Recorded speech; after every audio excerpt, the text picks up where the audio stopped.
This February, sineselebrate natin ngayon ang Chinese New Year. We greet everyone with Gyeong Hei Wat Chai.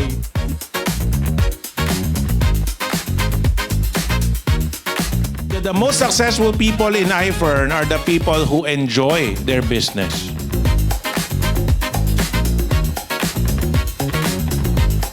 Yan, dito na po, nagkaroon na po ako ng results kahit ano. Kahit minsan lang ako nagagawa ng iFern, basta family, basta nakapa-family package ka, kikita yung anak mo kahit walang gawin.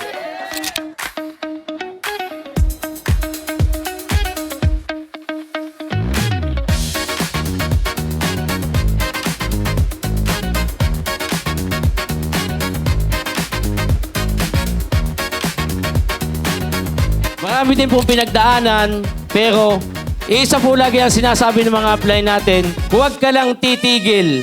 Magtuloy-tuloy ka lang. Makarating natin kung ano yung gusto nating marating.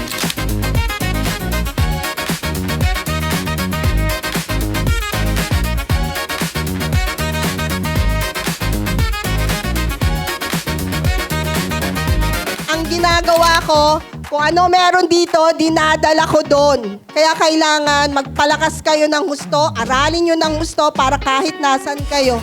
Kaya nyo gawin si iFern. So ipakita nyo lang na seryoso kayo sa negosyo.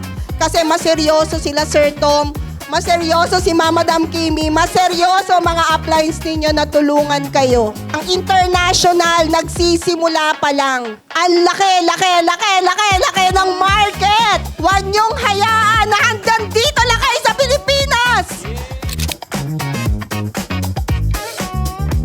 Bakit masarap mag-iFern kung in-enjoy mo yung negosyo mo? Kasi every time na may nilatagan ka, tapos na-convince mo siya, success yung feeling nun.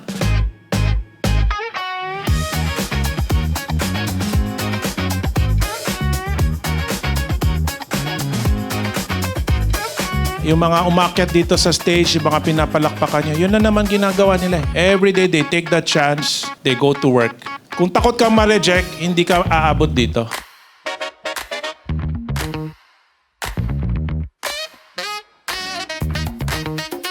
Congratulations po sa mga awardees today.